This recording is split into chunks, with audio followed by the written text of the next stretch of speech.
Assalamualaikum warahmatullahi wabarakatuh. Bismillahirrahmanirrahim. Alhamdulillahi rabbil alamin.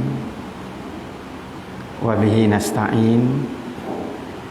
Wassalatu wassalamu ala Rasulillah wa ala alihi wa sahbihi wattabi'ina lahum bi ihsanin ila yaumiddin, amma ba'du. Terima kasih Mak selaku pimpinan majlis kita malam ni, pengurusi dan seluruh jawatan kuasa masjid, Tuan Imam Bilal, pengurusi JPKK, seterusnya semua adik kakak, pada jemaah tetamu Allah yang dirahmati sekalian. Allah berfirman di dalam Al-Quran, Bismillahirrahmanirrahim. Laqad ja'akum rasulun min anfusikum azizun 'alaihi ma anittum harisun 'alaikum bil mu'minina raufur rahim. Shadaqallahul azim. Maksudnya, telah datang kepada kamu seorang rasul dari kalangan kamu. Terlalu berat baginya apa yang menimpa kamu, dan terlalu mengambil berat terhadap kamu, dan sangat berlemah lembut serta berkasih sayang terhadap orang-orang yang beriman. Hari ini 27 Rabiul Awal 1444 Hijrah. Bulan Rabiul Awal kita biasa sebut dengan bulan Maulud. Sebutan betul dalam bahasa Arabnya Maulid. Dalam sirah hidup Nabi SAW ada 3 peristiwa besar yang berlaku dalam bulan Rabiul Awal. Yang pertama, Maulidur Rasul, yang kita tahu belaka hari Isnin 12 Rabiul Awal tahun Gajah. Yang kedua, hijrah Nabi SAW. Nabi keluar daripada rumah di Mekah bersama dengan Saidina Abu Bakar As-Siddiq radhiyallahu an pada tanggal 28 hari bulan Safar tahun yang ke-14 nubuwah. 14 tahun selepas Nabi terima wahyu, dilantik menjadi rasul, Rasulullah keluar meninggalkan tanah, bumi tempat baginda dilahirkan, dibesarkan. Keluarga Rasulullah ada situ. Inilah tanah tumpah darah Nabi untuk melaksanakan perintah Allah, berhijrah meninggalkan Mekah untuk menuju ke Yathrib. Duduk di Gua Sur 3 malam. Kemudian Nabi sambung perjalanan, lebih kurang 6 hari dalam perjalanan, sehingga tiba di Quba. Di Quba Nabi duduk selama 4 hari, dan di sinilah didirikan asas binaan masjid yang pertama dalam Islam, namanya Masjid Quba. Binaan Masjid Quba yang didirikan oleh Rasulullah, tiangnya hanyalah batang tamar, atapnya daripada daun-daun tamar, dan latar dia daripada pasir-pasir halus. Inilah asas binaan masjid yang pertama dalam Islam yang didirikan oleh Nabi SAW. Kemudian Nabi sambung perjalanan sehingga sampai ke Yathrib pada hari Isnin 12 Rabiul Awal tahun yang ke-14 nubuwah. Satu lagi peristiwa besar yang berlaku juga dalam bulan Rabiul Awal, 12 hari bulan, sama hari Isnin juga, peristiwa kewafatan Nabi SAW. Nabi wafat, meninggalkan kita semua umat baginda pada hari Isnin 12 hari bulan Rabiul Awal, ketika gelincir matahari dekat nak masuk dengan waktu zuhur, semasa usia Rasulullah 63 tahun 3 hari. Jadi 3 peristiwa besar dalam hidup Nabi SAW berlaku tarikh sama, hari sama, bulan yang sama. Hari Isnin 12 hari bulan Rabiul Awal. Rasulullah SAW diputerakan 12 Rabiul Awal tahun Gajah. Atau kalau tahun Masihinya tahun 620 Masihi. Apa makna tahun Masihi? Tahun Masihi maknanya tahun kelahiran Nabi Isa Al-Masih alaihi salam. Jadi bila Nabi SAW diputerakan tahun 620 Masihi, maknanya kelahiran Rasulullah berlaku 620 tahun selepas kelahiran Rasul yang terakhir, Isa Al-Masih alaihi salam. Beza jarak waktu di antara Isa dengan Muhammad 620 tahun. Perbezaan di antara seorang rasul dengan seorang rasul ni tak sama. Contohnya Nabi Yaqub, Nabi Ibrahim alaihissalam dengan Nabi Ismail alaihissalam. Hak ni mari berturutan. Nabi Ibrahim ayah, Nabi Ismail anak. Nabi Yaqub alaihissalam dengan Nabi Yusuf alaihissalam berturutan sebab Yaqub ayah, Yusuf anak. Nabi Daud alaihissalam dengan Nabi Sulaiman alaihissalam pun mari berturutan sebab tua dengan menatu, mertua dengan menatu. Nabi Syuaib alaihissalam dengan Nabi Musa alaihissalam pun berturutan sebab Nabi Syuaib tu tua Nabi Musa. Nabi Musa dengan Nabi Harun alaihissalam dia mari sekali. Allah utuskan Nabi Harun alaihissalam, sepupu Nabi Musa ni, untuk nak memperkuatkan dakwah dan syariat Nabi Musa. Sebab Nabi Musa ni tubuh dia gagah, tapi lidah dia kurang petah berkata-kata. Disebabkan satu peristiwa yang berlaku masa Nabi Musa jadi anak akak di istana Fir'aun. Fir'aun mimpi kerajaan dia ni akan jatuh di tangan seorang budak Bani Israel. Nabi Musa pula budak Bani Israel jadi anak akak di istana Fir'aun. Suatu hari dia tengok muka Fir'aun ni geram berkali. Dia tarik janggut Fir'aun sampai jatuh kawan tu daripada kursi. Jadi Fir'aun marah nak hukum budak ni. Isteri Fir'aun, Asiyah ni seorang wanita yang beriman. Dia kata, abang katnya budak-budak buat kira bukan cerdik pun budak ni. Kalau nak tahu dia cerdik ke bodoh, acu kita ambil susu, ambil bara api, letak depan. Kita tengok dia ambil kat mana. Asalnya Musa nak ambil susu, tapi malaikat tolak tangan ambil bara api dan dia suap mulut dia. Maka cedera lidah Nabi Musa dan dia tidak begitu petah berkata-kata. Allah kuatkan Nabi Musa ni dengan sepupu Nabi Musa, Nabi Harun alaihissalam.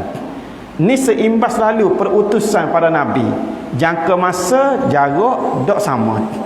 Nabi Muhammad sallallahu alaihi wasallam bezanya dengan Nabi Isa alaihissalam 620 tahun.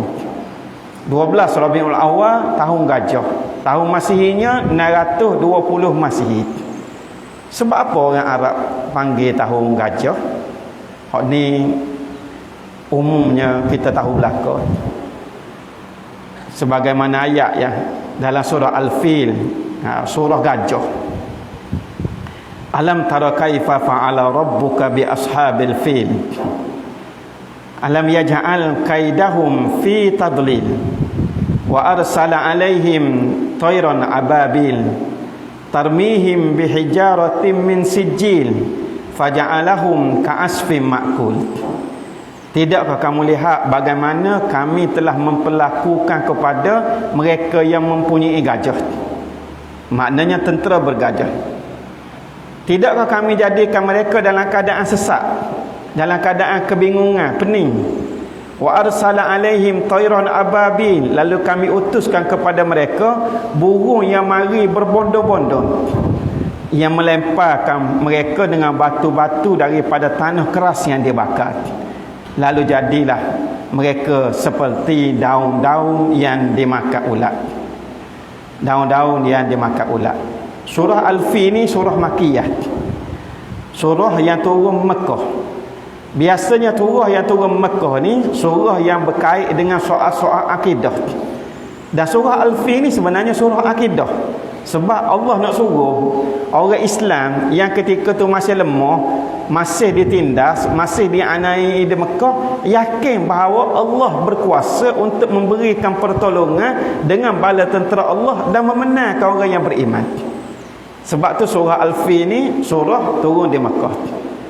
Banyak cerita dalam kitab-kitab tafsir mentafsirkan berkaitan dengan surah Al-Fil. Amba petik satu malam ni daripada tafsir Al-Qurtubi yang dikarang oleh Imam Al-Qurtubi.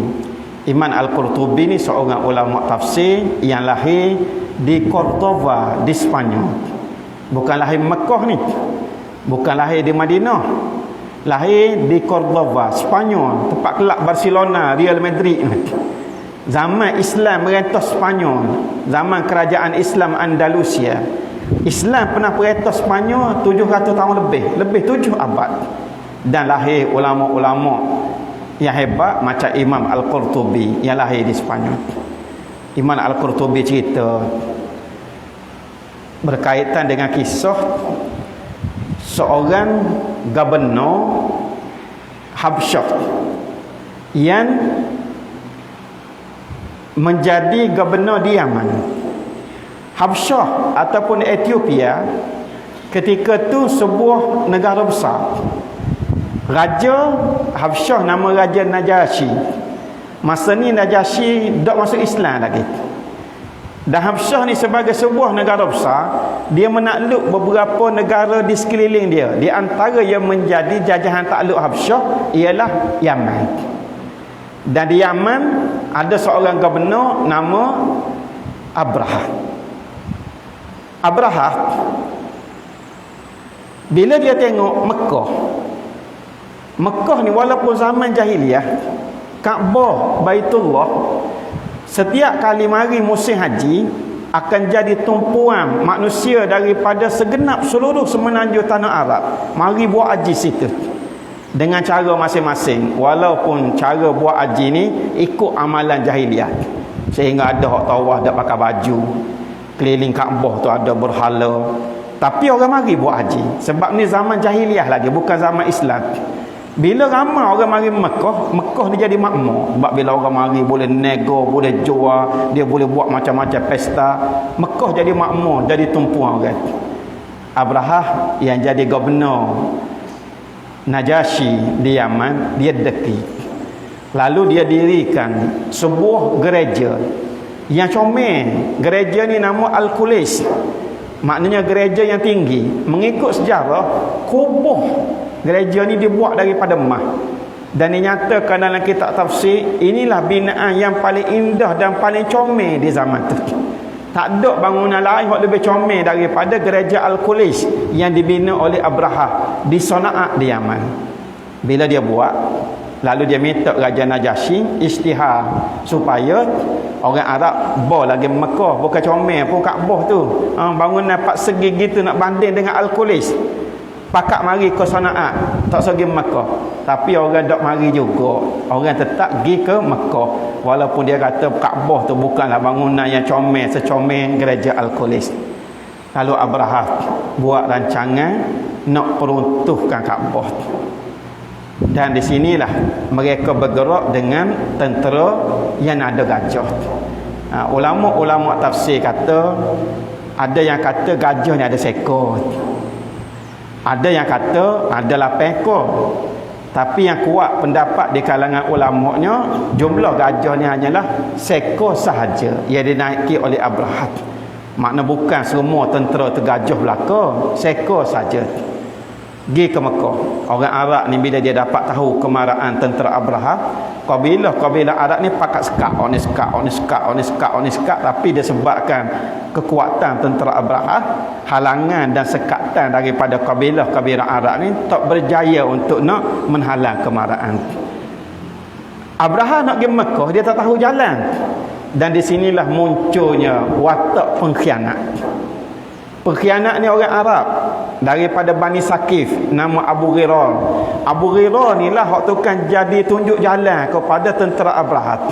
Dan bila Abu Hurairah ni mati, kubur dia direjam oleh orang Arab yang mari mengerjakan haji. Di samping melontar jumrah, mereka pakat pekong dengan batu kubur Abu Hurairah sebagai menandakan kemarahan di atas pengkhianatan Abu Hurairah ni hok jadi tukang tunjuk jalan kepada tentera Abraha masa Abraha nak mari putus Kaabah.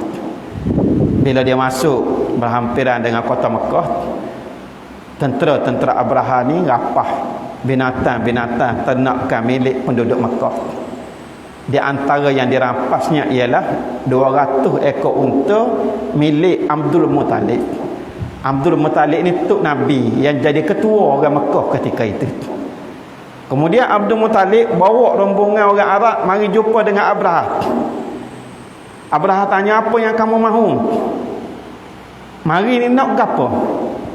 Abdul Muttalib jawab, aku mari untuk tuntut balik 200 ekor unta aku yang dirampas oleh tentera kamu. Abraha kata, masa aku tengok kamu mari, sungguh aku kagum dengan keberanian kamu. Bukan cala-cala orang berani mari hadap seorang panglima tentera yang ada gajah. Sebab gajah ni bagi orang Arab benda pelik. Dia tak ada di negara Arab. Tengok gajah ni besar.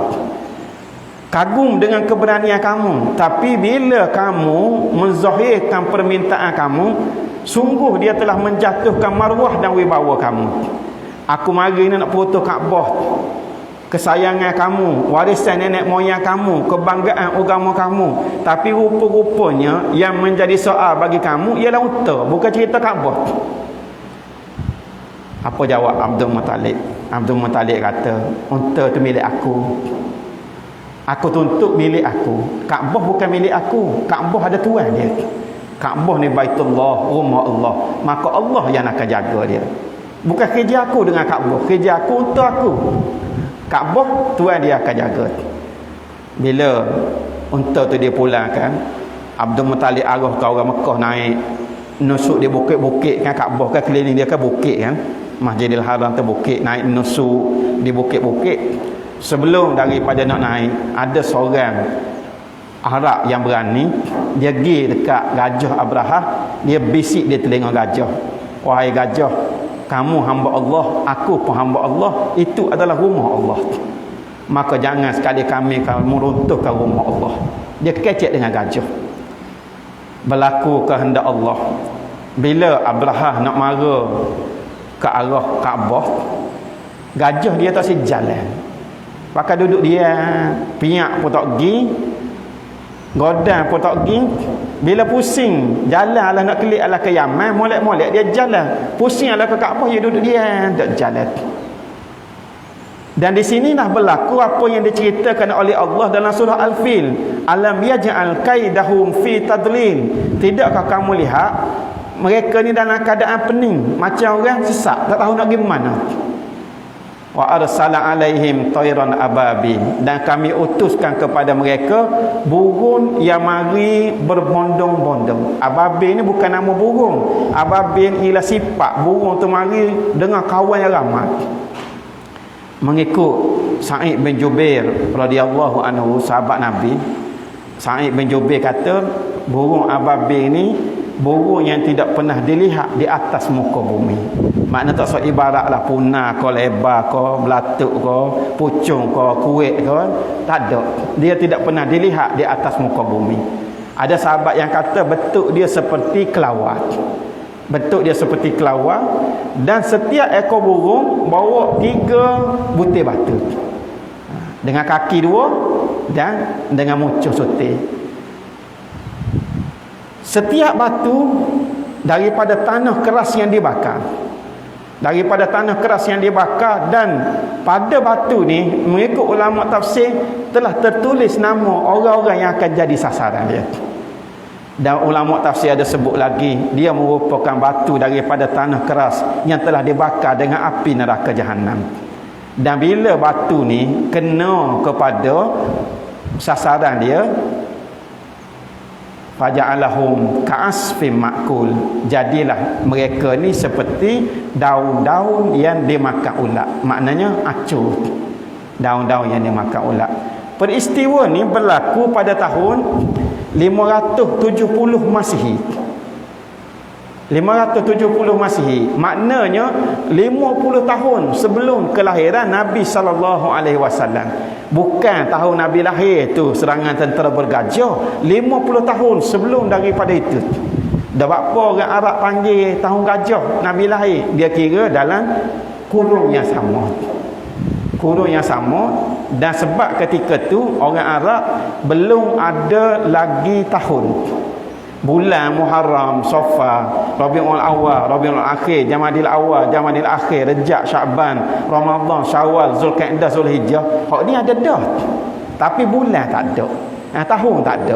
Bila tak ada tahun, maka orang Arab dia akan ingat dengan satu peristiwa besar yang berlaku dalam kurun yang sama. Hak inilah peristiwa serangan tentera bergajah. Sebab tu dia panggil tahun gajah. Macam kita orang Melayu lah. Tahu kita dah ingat, kita masuk kampung jumpa orang-orang tua. Orang tua sungguh lah. Tak orang beranak tahun berapa. Baik dia kata tak ingat kita kalau tahun, tapi tika buah merah tu berasa pun sadah ingat dah. Ni cara orang tua kita ingat tahun. Tika buah merah dia kata masa tu bersadah. Buah merah tahun berapa? 27 tak? Tahun 27. Bila dia tak ingat tahun, dia ingat dengan satu peristiwa besar. Mungkin sikit lagi orang Kelantan akan ingat dengan nama buah kuning. Hak berlaku 2014 dulu. Hak dia panggil buah kuning, buah besar. Dia ingat dengan peristiwa besar. Dan inilah tahun kelahiran Nabi sallallahu alaihi wasallam. Bila Rasulullah sallallahu alaihi wasallam diutuskan sebagai rasul, sifat Nabi ni macam dalam ayat orang membaca di permulaan tadi. Laqad ja'akum rasulun min anfusikum. Sesungguhnya telah datang kepada kamu seorang rasul. Azizun min anfusikum, dari kalangan kamu. Maknanya Nabi hak mari ni bukan makhluk asing, bukan alien. Dia mari sebangsa, seagama dari kalangan kamu, serupa.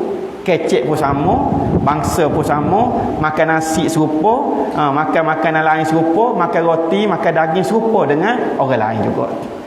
Baik. Azizun alaihi ma anittum, terlalu berat baginya apa yang menimpa kamu. Azizun alaihi ma anittum ni kalau kita nak terang dengan bahasa mudah, supaya kita sayang ke anak kita. Anak kita demam pun kita tak jenera tidur mikir. Anak kita duduk jauh ngaji, makan dah kodok, sihat ke dia, lagu mana dia belajar ini, kita duduk mikir apa yang dia lalu tu berat bagi kita. Sebab apa? Sebab kita sayang. Beginilah sifat seorang Nabi kepada umatnya. Azizun alaihi ma anittum, terlalu berat baginya apa yang menimpa kamu. Harisun alaikum, haris ni jaga. Jaga depan kita pagar sekolah tu orang Arab panggil haris, maknanya yang jaga kita. Harisun alaikum, Nabi ni jaga kita supaya kita selamat dalam kehidupan dunia dan selamat dalam kehidupan di negeri akhirat. Minal mu'minina raufur rahim, terhadap orang-orang yang beriman sangat berlemah lembut dan sangat berkasih sayang. Dalam kitab Syama'il Muhammadiyah karangan Imam Tirmizi, Imam Tirmizi cerita satu peristiwa yang berlaku kepada Abdurrahman bin Auf radhiyallahu anhu. Abdurrahman bin Auf ni sahabat Nabi yang kaya, harta kekayaan dia sangat banyak. Dia seorang saudagar besar yang menjalankan perniagaan import ekspor. Bukan nego kedai kopi kecil-kecil dalam Madinah jual pasar malam dak. Dia berdagang sampai ke Syam, sampai ke Yaman, makna sampai ke negara lain. Kalau nego rentah negara ni zaman kita orang panggil import ekspor lah. Inilah kayanya Abdurrahman bin Auf. Suatu hari masa Rasulullah sallallahu alaihi wasallam dah wafat, Nabi tak ada dah. Abdurrahman terima tetamu beberapa orang sahabat dia mari ke rumah. Sebagai orang kaya, Abdurrahman bin Auf menghidangkan kepada tetamu yang mari roti dan daging yang diisi dalam satu dulang besar. Talang orang Arab ni besar sungguh. Makna seekor kambing tu boleh buh dalam talang tu. Roti dan daging ni makanan istimewa. Orang-orang kaya je boleh makan. Dia hidang ke kawan-kawan dia, tetamu yang mari. Cuma sahabat-sahabat Abdul Rahman tengok Abdul Rahman bin Auf ni sambil-sambil duk ngidam makanan, ngalir air mata, nangis. Kawan-kawan dia tanya, "Apa Abdul Rahman? Sebab apa nangis?"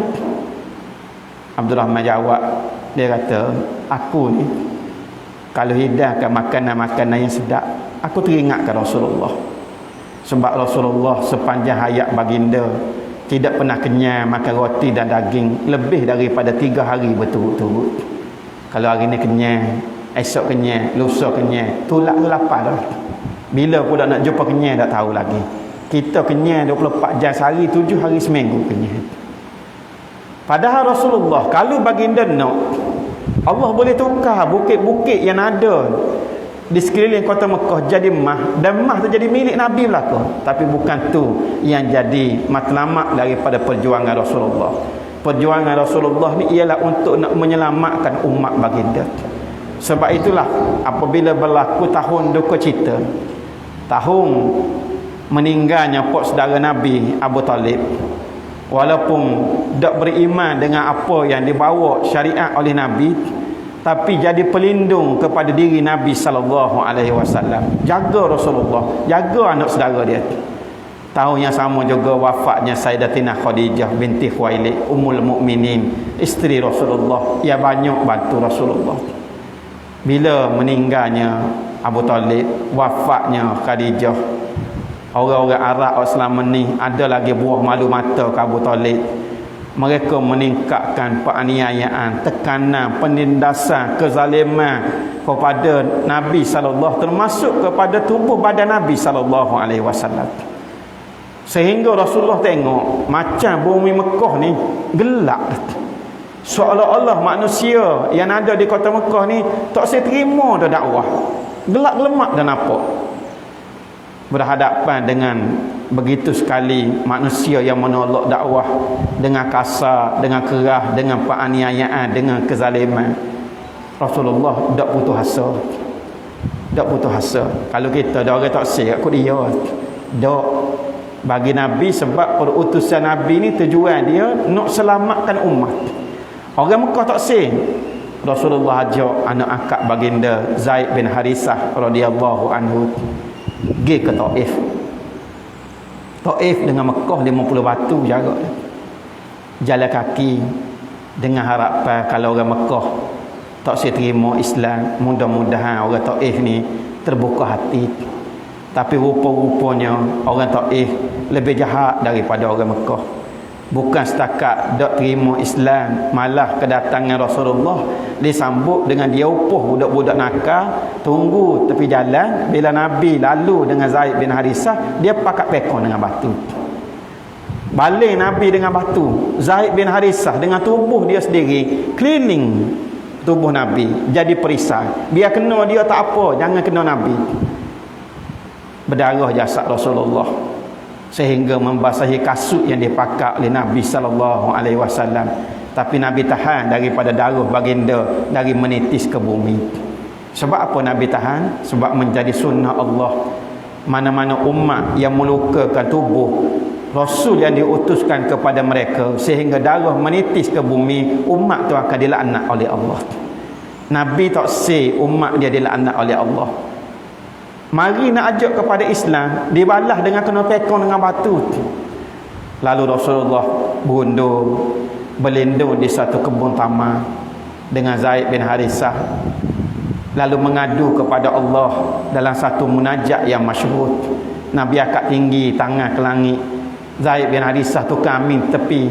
Di antaranya Rasulullah berdoa mengadu kepada Allah, Allahumma inni ashku dha'fa quwwati wa qillati hilati wa hawani anin nas. Ya Allah, aku mengadu kepada kamu dha'fa quwwati, lemahnya kekuatanku, wa qillatihi lati, sedikitnya helahku, wa hawani anin nas, dan betapa hinanya aku pada pandangan manusia. Bila pengaduan Rasulullah dalam satu munajat yang panjang, mari malaikat, ya Muhammad, aku ni malaikat jaga bukit, mari dengan perintah Allah, dengan keizinan daripada kamu. Kalau sekiranya kamu izinkan, aku boleh angkat bukit-bukit yang ada di sekitar kota Mekah ni dan mbah di atas penduduk Taif yang jahat ni. Apa jawab Rasulullah? Jangan. Aku masih mengharapkan apa yang akan lahir daripada tulang-tulang sulbi mereka, orang-orang yang beriman dengan Allah dan Rasul. Biarlah hak generasi tu, ayah hak tua-tua ni tak saya beriman, aku masih mengharapkan apa yang akan lahir daripada tulang-tulang sulbi mereka, orang yang beriman dengan Allah dan Rasul. Pakar-pakar perubatan kaji bapa Rasulullah sebut apa yang akan lahir daripada tulang sulbi mereka. Benar sebagaimana sabda Rasulullah, rupa-rupanya air mani lelaki ni dia berasal daripada tulang sulbi. Jadi bila Nabi bersabda apa yang akan lahir daripada tulang sulbi, maknanya anak cucu keturunan orang-orang yang beriman dengan Allah dan Rasul. Dan orang Taif ni hak pekong Nabi dengan batu masa Nabi pergi berdakwah di Taif, inilah di antara kabilah Arab hak paling degil dan paling keras hati. Nama kabilah Arab yang duduk di Taif ni Bani Sakif. Bani Sakif ni lah hak pekong Nabi dengan batu. Abu Hurairah hak amba cerita jadi pengkhianat, tukang tunjuk jalan kepada tentera Abraha daripada Bani Sakif. Daripada Bani Sakif, hak daripada Taif. Bila orang Islam menang dalam pembukaan kota Mekah pada tahun yang ke-8 Hijrah, kita baca dalam surah An-Nas dalam Izaja, wa ra'aitan nas yadkhuluna fi dinillahi afwaja. Kamu lihat manusia masuk ke dalam agama Allah secara berduyun-duyun. Sopo kabilah beratus orang masuk. Kabilah-kabilah Arab ni pasal masuk Islam. Bani Sakif hak duduk di Taif, orang lain pakat masuk Islam. Dia dah lagi perang dengan Nabi dalam perang yang dinamakan perang Hunain. Perang Hunain ni perang orang Islam dengan orang Arab musyrik Bani Sakif. Ni nak tunjuk degilnya orang Taif ni. Tapi degil setara tu pun bila malaikat mari minta izin nak mbah orang Bani Sakif ni dengan bukit, Nabi tak beri. Biarlah tok nenek ni tak saya beriman, sekurang-kurangnya lahir anak cucu orang yang nak beriman. Bila orang Bani Sakif ni nak masuk Islam, orang Bani Sakif ni lah paling banyak songai dan paling banyak syarat sekali. Lepas pada orang lain pakat masuk Islam belaka, orang Bani Sakif tengok tinggal perut dia je lagi hak dak Islam. Orang Arab lain pakat jadi Islam belaka dah. Nak lari alah kuana kita ni orang lain Islam belaka dah. Akhirnya dengan malu-malu hatalah rombongan mari jumpa Rasulullah menyatakan keislaman, nak jadi Islam. Nabi terima, tak ada pun nak dendam-dendam. Di atas segala kejahatan yang mereka buat kepada Nabi, tubuh badan Nabi sendiri, tak ada pun nak balas. Cuma orang Bani Sakif ni dia banyak songai, banyak syarat. Okay. Yang pertama, mereka tanya, ya Rasulullah, boleh tak kalau sekiranya kami tak sembahyang Islam tapi tak sembahyang? Lalu Rasulullah bersabda, tidak ada agama yang tidak ada solat di dalamnya. Semua agama ada sembahyang. Orang Kristian sembahyang minggu kali. Orang Cina dia buat projek gapo-gapo, balas kecil dia warna merah tu dia letak. Ada tempat dia sembahyang. Pagi-pagi dia buka kedai, dia sembahyang dulu. Kalau kita pergi kedai dia awal sangat, dia tak ada nak sembahyang, nampak dia tak berapa nak layan sebab dia kata tak ada ong lagi tu. Kalau dak sembahyang.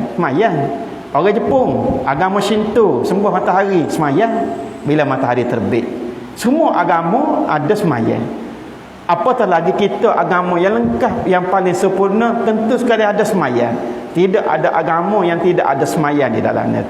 Tak boleh tak sembahyang, kena sembahyang. Habis bab sembahyang. Yang kedua, awak-awak Bani Sakih ni tanya, ya Rasulullah, boleh tak kalau sekiranya kami nak minum arak?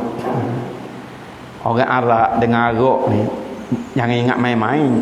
Sebab bila turun ayat innamal khamr wal maisir wal ansab wal azlam rijsum min amali syaitan fajtanibu la'allakum tuflihun. Sesungguhnya arak, judi, berhala, tenung nasib ini keji daripada kerja setan, maka jauhilah dia, mudah-mudahan kamu beroleh kejayaan. Bila turun ayat ni Nabi suruh Sayyidina Ali pergi lorong-lorong, rumah-rumah orang Madinah, baca ayat tu. Bila dia baca ayat, dan Sayyidina Ali ni suara dia deras. Orang Arab bila dengar perintah penharaman arak dah turun, pakat waktu bit payah arak ni curuh pecah payah tu sehingga arak dia mengalir di lorong-lorong celah-celah rumah. Nak gambarkan banyaknya orang Arab sifat arak. Bukan supaya zaman ni bokos botol dua, hak ni payah terus sifat. Bila Nabi baca ayat ni, maknanya tidak ada kompromi. Arak tak boleh minum. Dua permintaan, dah masuk Islam dia daripada orang. Banyak songai pula. Ada lagi permintaan. Dia kata, ya Rasulullah, kami orang Bani Sakih ni orang yang selalu bermusafir, tinggal keluarga, tinggal isteri 3 bulan, 6 bulan lama. Bila kami bermusafir, kami tidak boleh meninggalkan pekerjaan zina. Ya Rasulullah, boleh tak kami nak berzina? Minta dengan Nabi. Nabi jawab dengan cara psikologi. Nabi kata, kalau orang berzina dengan isteri kamu, kamu marah tak? Kawan itu kata marah. Kalau orang berzina dengan adik perempuan kamu, marah. Kakak kamu marah, mak kamu marah, mak dara kamu marah. Lalu Rasulullah kata, begitu juga orang lain. Bila kamu berzina dengan seorang perempuan, mungkin perempuan itu isteri orang, mungkin adik orang, mungkin kakak orang, mungkin mak saudara orang, mungkin ibu orang. Sebagaimana kamu marah, orang lain pun marah juga. Hak ni orang panggil ilmu taksir. Nak buat gapo-gapo kita ukurlah kat diri kita. Kalau kita marah, jangan buat kat orang. Alah ke dia marah, alah ke orang lain dia tak mikir. Nabi jawab secara psikologi. Dan akhir sekali, pas semaya Nabi tak buri, nak minum arak Nabi tak buri, nak berzina Nabi tak buri. Akhir sekali dia minta orang Arab jahiliah di semenanjung tanah Arab ada 3 berhala besar, Al-Latat, Al-Uzza, Al-Manat. 3. Hak ni besar. Patut kecil-kecil tu banyak ratus lah. Hak besar 3 ni. Al-Latat ni dijaga oleh orang Taif, Bani Sakih. Duduk di Taif. Awak ni minta dengan Rasulullah, ya Rasulullah, boleh tak kalau sekiranya berhala Al-Latat ni kami tak seroboh. Masuk Islam dah, sayang lagi kau berhala. Tak boleh, Nabi tak benarkan. Ya Rasulullah, kami minta tempoh 6 bulan, boleh tak? 6 bulan. 6 bulan pun Nabi tak beri. Teruk lagi ya Rasulullah, 3 bulan. 3 bulan pun Nabi tak beri. Ya Rasulullah, sebulan tak boleh juga sebulan. Sebulan pun Nabi tak beri juga. Bukan semua perkara boleh tolak ansur, boleh kompromi. Dalam soal syirik kepada Allah, berhala, hak ni tak ada kompromi. Bila sebulan pun Nabi tak beri, akhirnya awak dia kata, ya Rasulullah, kalau Rasulullah nak putus juga berhala tu, Rasulullah tahu orang sendiri ya, kami tak gamak nak putus.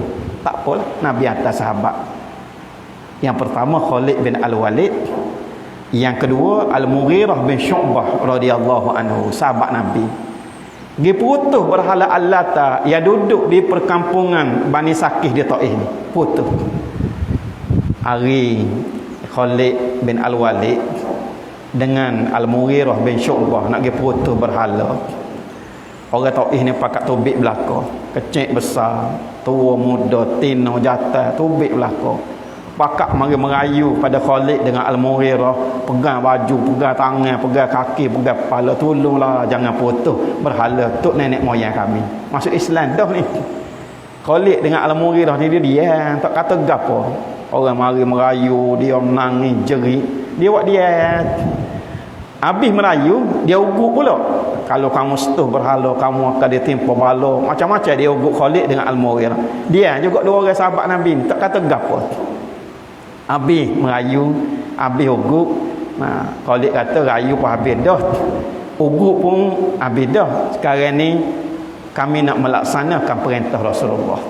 Dan Khalid ni dipilih sebab zaman jahiliah dialah di antara orang yang suka dengan berhala Al-Lat. Sebab tu dia dipilih supaya runtuhkan berhala pernah dia puja masa zaman jahiliah dulu. Al-Mughirah pergi dengan tukup besar. Katok letum katok berhala tu. Lepas tu dia walau rebah, lepas serai buih mulut dia. Orang bani sakit kata, kan kita royak dah, jangan setuh. Kalau setuh kena bala. Al-Mughirah bang dia kata tak ada gapo, ambo buat gurau aja dia kata. Lepas tu berhala tu dia runtuhkan sehinggalah banyak. Ni nak cerita kedegilan suatu bangsa yang dihadapi oleh Rasulullah, tapi atas sifat Nabi ni harisun alaikum, nak jaga kita. Nak jaga kita dan nak pastikan kita selamat dalam kehidupan dunia dan dalam kehidupan di negeri akhirat. Bukan kira hak orang pekor dengan batu, hak orang zalim, hak orang aniaya, hak orang halau, hak orang perai Nabi, bukan kira tu. Yang jadi perkiraan Rasulullah ialah umat baginda ni selamat ataupun tidak. Sebab itulah ketika Rasulullah menyampaikan khutbah wida'. Khutbah wida' ni khutbah ketika Nabi mengerjakan haji pada tahun ke-8 Hijrah. Tahun ke-8 Hijrah ni tahun selepas pembukaan kota Mekah. Orang Islam menang dah. Orang Islam ramai, kabilah-kabilah Arab pakat masuk Islam belaka. Islam dah menang. Maka orang yang mengerjakan haji dengan Nabi ni ramai. Sahabat-sahabat cerita masa Nabi menyampaikan khutbah wida' ni di padang Arafah, Nabi duduk di atas unta baginda. Seekor unta yang bernama Al-Qiswah. Ni unta yang hebat. Nabi duduk atas belakang unta ni. Sahabat yang duduk dekat Rasulullah kita, kami tengok depan Rasulullah, manusia sayup mata memandang. Ramanya orang. Paling belakang Rasulullah, manusia sayup mata memandang. Tengok alah kanan Rasulullah, manusia sayup mata memandang. Tengok alah kiri pun begitu juga. Makna keliling Rasulullah di padang Arafah tu lautan manusia. Ramanya orang ketika itu. Panjang intipati khutbah Rasulullah. Di antara yang Rasulullah sebut ialah taraktu fiikum amrayn lan tadillu ma in tamassaktum bihima kitabullah wa sunnati. Aku tinggalkan untuk kamu dua perkara. Kamu tidak akan sesat selama-lamanya selagi kamu berpegang teguh kepada kedua-duanya, kitab Allah dan sunnah aku. Hak ni Nabi tinggal. Nabi tinggal supaya kita selamat dalam kehidupan dunia, selamat dalam kehidupan di negeri akhirat. Hak ni pusaka. Pusaka yang kita kena pegang, amanah, kita kena ambil tanggungjawab sehingga sampainya hari kiamat. Silih berganti, bangsa-bangsa silih berganti untuk jaga pusaka Rasulullah. Bukan orang Arab saja. Islam ni pernah dipimpin oleh orang Arab. Zaman Rasulullah, Khulafaur Rasyidin, kerajaan Umayyah, kerajaan Abbasiyah, ini Arab. Lepas daripada tu zaman Sultan Salahuddin, Sultan Mahmud Nuruddin Zengi, ni orang Kurdish. Zaman kerajaan Uthmaniyah, ni orang Turki. Di India orang Mongol yang pimpin Islam sehingga mengembangkan Islam sampai ke benua kecil India. Jadi hak pimpin Islam ni silih berganti, bukan hak orang Arab saja. Macam juga kita di Malaysia. Jangan ingat kita orang Melayu ni pegang hak eksklusif untuk jaga Islam. Hamba Allah ni semua manusia ada atas muka bumi. Allah boleh gile-gilekan di antara hamba-hamba Allah ni untuk jaga agama dia. Kalau kita tak sih, kalau ganti dengan bahasa lain. Lalu ni orang putih masuk Islam beramai-ramai. Di Perancis ada dalam 7 juta dah orang Islam sekarang ni. Ramanya. Jadi kalau orang barat yang maju dari segi ilmu, ekonomi dia kukuh, sains dan teknologi dia tinggi, bijak lagi, kehidupan tamadun berdisiplin, kalau buh akidah agama dia akan jadi sangat comel. Dan tak mustahil kalau suatu hari nanti mereka pula yang akan pimpin Islam. Jadi Allah ganti-gantikan di kalangan bangsa-bangsa ni untuk pimpin, sebab semua bangsa-bangsa ni hamba Allah belaka. Hamba Allah belaka untuk jaga dua pusaka yang ditinggalkan oleh Nabi SAW, Quran dengan sunnah baginda. untuk jadi petunjuk sepanjang jalan kehidupan kita supaya kita selamat di dunia dan selamat di negeri akhirat. Itulah sedikit tazkirah untuk renungan kita bersama pada malam ini. Mudah-mudahan Allah merahmati kita di bulan yang penuh dengan keberkatan ini. Wallahu a'lam. Assalamualaikum warahmatullahi wabarakatuh.